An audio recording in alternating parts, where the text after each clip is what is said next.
पण आता काय तुम्ही मगाशी म्हटलात की कमबॅक केलं म्हणजे मधल्या काळात तुम्ही राजकारण सोडलंही होतं. तुम्ही राजकारणातून संन्यास कमबॅक घेतला. केला असं मी कधी मी सांगतो म्हटलं? तुम्हाला मी हां. सांगतो तुम्हाला तुम्ही परत आलात राजकारणात. तुम्ही हां. अचानक राजकीय संन्यास घेण्याचा काही वर्षांपूर्वी निर्णय घेतला होता. येस.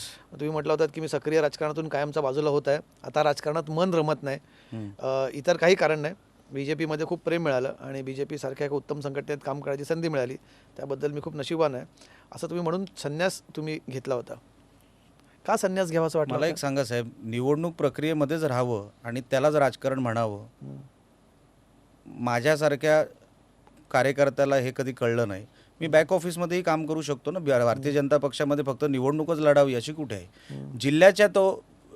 जिल्ह्याच्या त्या विषयामध्ये मला असं वाटलं की मी कुठेतरी हे आपण नसलो तर बरं होईल, म्हणून मी म्हटलं. पण राजकारणातून संन्यास घेईन त्याच्यामध्ये एकही संन्यास हा शब्द तुम्हाला सापडणार नाही.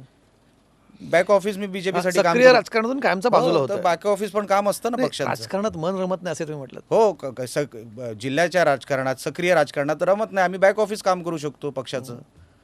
त्याच्यामध्ये कुठेही संन्यास असा शब्द मला शोधून दाखवा. आता आम्ही तर राजकारणातून बाजूला म्हणजे आमच्या दृष्टीने संन्यासच असतो. आणि आता तुम्ही ज्या प्रकारे एकदम तुम्ही म्हणतात का सगळ्याच गोष्टी मी सुधारतोय आणि त्याच्यानंतर मला शिंदे साहेबांनी मला फडणवीस साहेबांनी बोलवलं.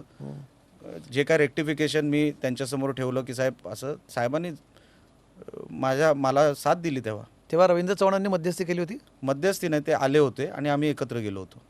मग काय म्हणून ते आले ते मध्यस्थी? पण सगळं काय फडणवीस साहेबच बोलले. नाही, पण रवींद्र चव्हाण तुम्हाला घेऊन गेले त्यांच्याकडे किंवा तुम्ही घेऊन गेले म्हणजे घेऊन जाण्यासारखं असं काही नव्हतं. साहेब आले सकाळी, चव्हाण साहेब, आणि मला विचारलं, कारण का ते तेव्हा पालकमंत्री होते ना तिकडचे. राज्याचे पालकमंत्री.